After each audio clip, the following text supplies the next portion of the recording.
Puissant guerrier, fort dans le combat, Jéhovah est son nom.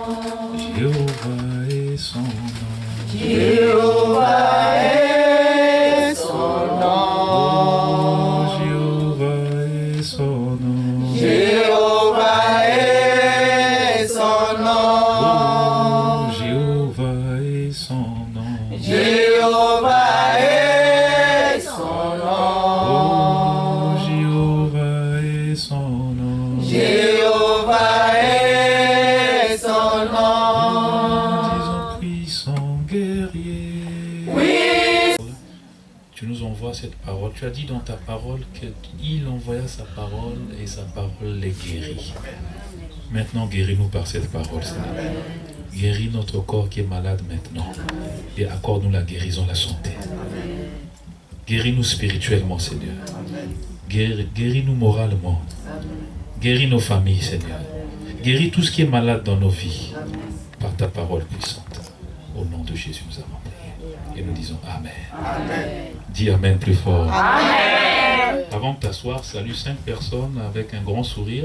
Si la personne ne sourit pas, ne lui serre pas la main. Si elle sourit, serre-lui la main. 5 personnes, dis shalom. Sois le bienvenu, shalom.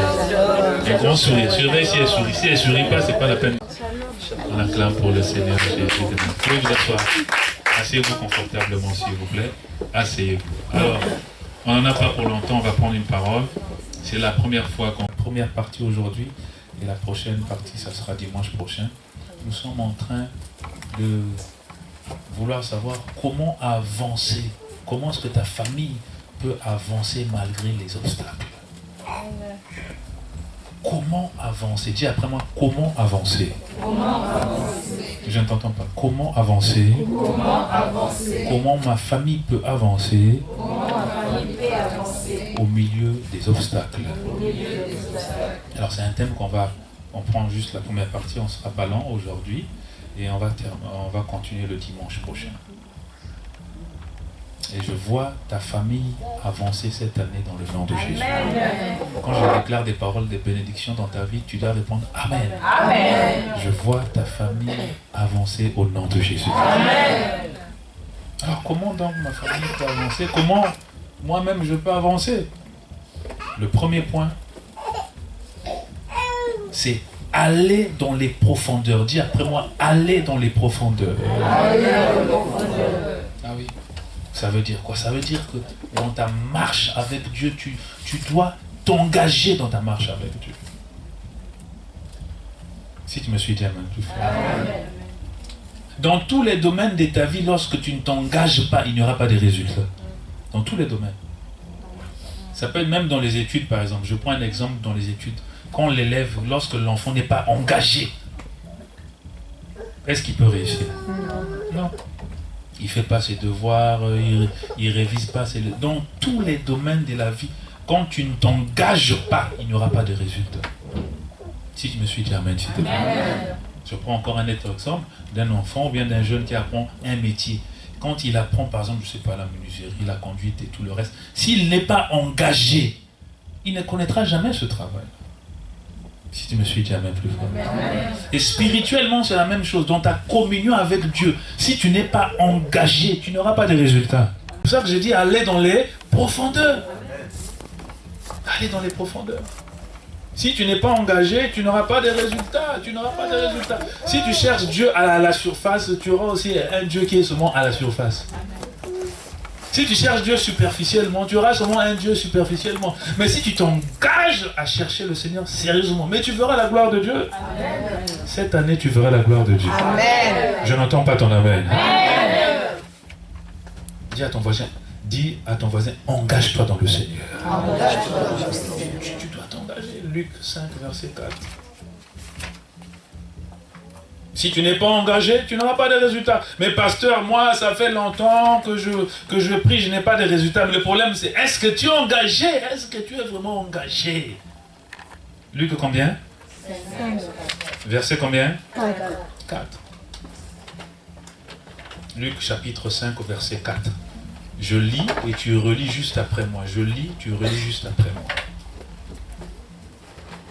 Lorsqu'il eut cessé de parler, vas-y. Lorsqu'il eut cessé de parler, il dit à Simon,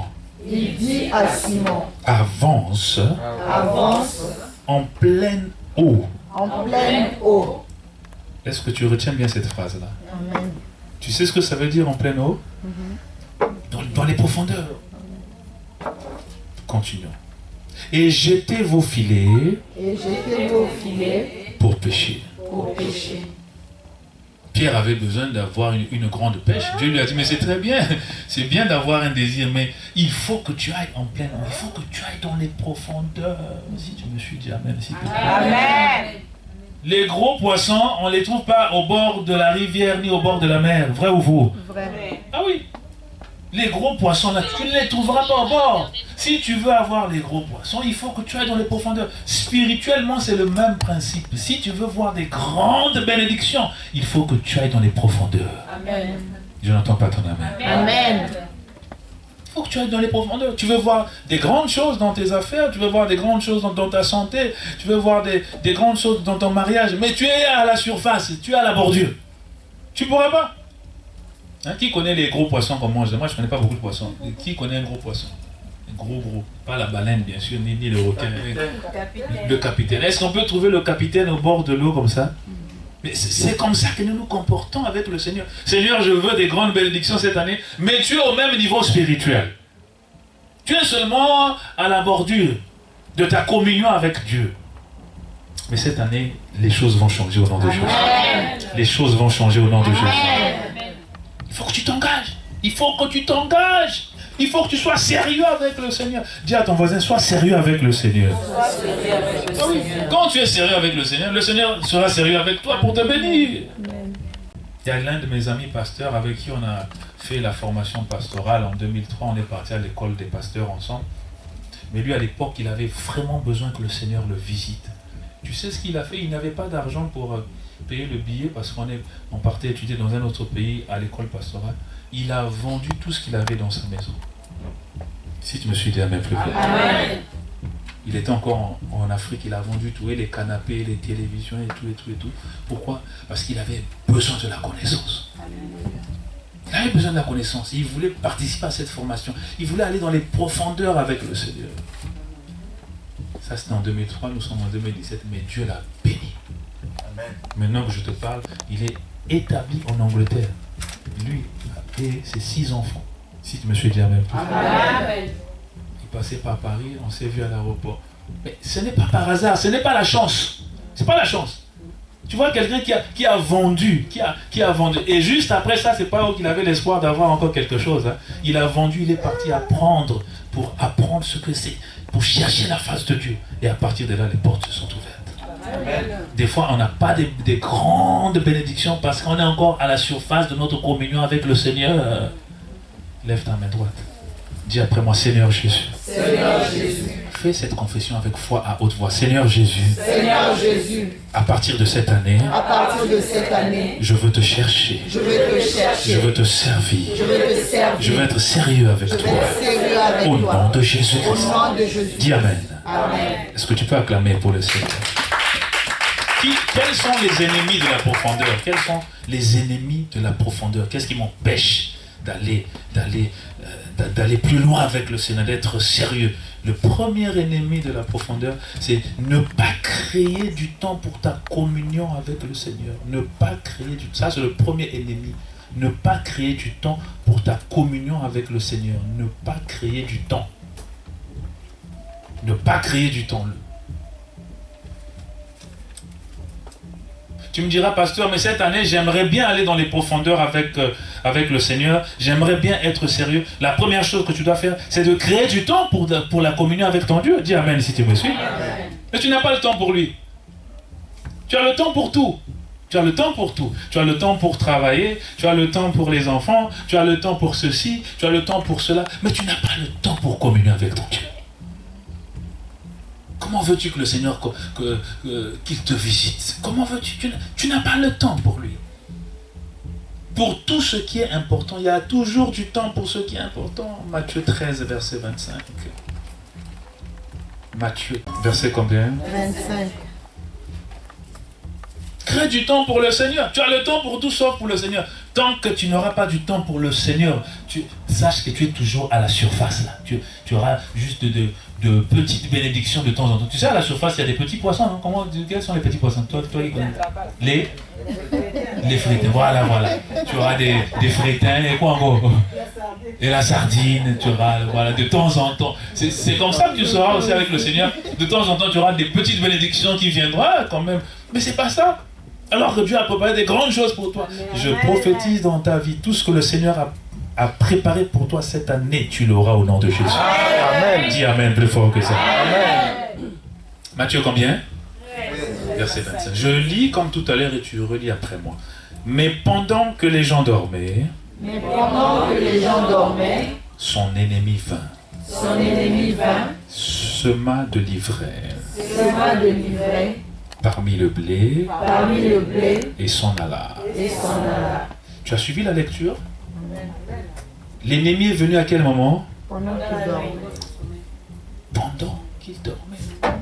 Pendant qu'il dormait. Donc, le meilleur... En fait, quand tu veux que l'ennemi, Satan, vienne dans ta vie, il n'y a pas 36 choses à faire, c'est juste t'endormir spirituellement. Quand tu es endormi spirituellement, tu donnes l'accès à l'ennemi. Tu n'as pas le temps de communier avec ton Dieu, tu n'as pas le temps de prendre un temps de prière, tu n'as pas le temps de prier avant de t'endormir, tu n'as pas le temps de venir au culte dimanche, tu n'as pas le temps pour ta communion avec Dieu, mais tu es endormi spirituellement. Et qu'est-ce que l'ennemi vient faire? Il vient et il plante. Dans ta santé, il plante. Tu vas à l'hôpital, mais tu te poses la question, mais d'où vient cette maladie? Elle vient d'où? Mais oui, tu t'es endormi et l'ennemi est venu, qu'est-ce qu'il a fait? Il a planté. Mais tout ce que Dieu n'a pas planté dans ton corps, toute maladie que Dieu n'a pas plantée dans ton corps, je proclame que c'est déraciné au nom de Jésus. Amen. Je n'entends pas ton amen. Amen. Dis un amen 2 fois plus fort que ça. Est-ce que tu peux acclamer pour le Seigneur? Donc tu dois créer du temps. On avait eu un témoignage comme ça d'une maman qui avait son fils aux États-Unis et tellement qu'elle aimait toujours avoir du temps pour le Seigneur, elle est éveillée. Quand tu es éveillé spirituellement, quand tu es debout spirituellement, l'ennemi ne va pas te surprendre. Amen. Parce qu'à chaque fois que l'ennemi voudra faire quelque chose contre toi, le Saint-Esprit va te prévenir. Amen. Je proclame la protection pour tous ceux qui te sont chers au nom de Jésus. Amen. Dis Amen plus fort que ça. Amen. Tu dois créer du temps pour le Seigneur, créer du temps pour le service à l'église. Dis après moi le service à l'église. Ah oui, tu dois créer du temps. Je t'ai dit dernièrement, ça c'est une jeune église qui est en train de naître, à peine 1 mois, ça fait 1 mois. Mais ça c'est une opportunité. C'est parce que spirituellement tu ne connais pas l'importance ou bien la portée. C'est une opportunité de t'investir dans l'établissement de la maison de Dieu. Amen. Tu n'entends pas ton amen? Amen. Tu crées du temps. Dans le livre de 1 Samuel 1 au verset 1. Tu crées du temps. Seigneur, voici une nouvelle église qui est en train de naître. Ta maison est en train de naître. Comment est-ce que je peux être utile? Est-ce que je peux chanter? Est-ce que je peux intercéder? Est-ce que je peux accueillir les gens? Tu essayes de voir, de t'investir. Tu n'entends pas ton amen. Amen. 1 Samuel chapitre 1 au verset combien?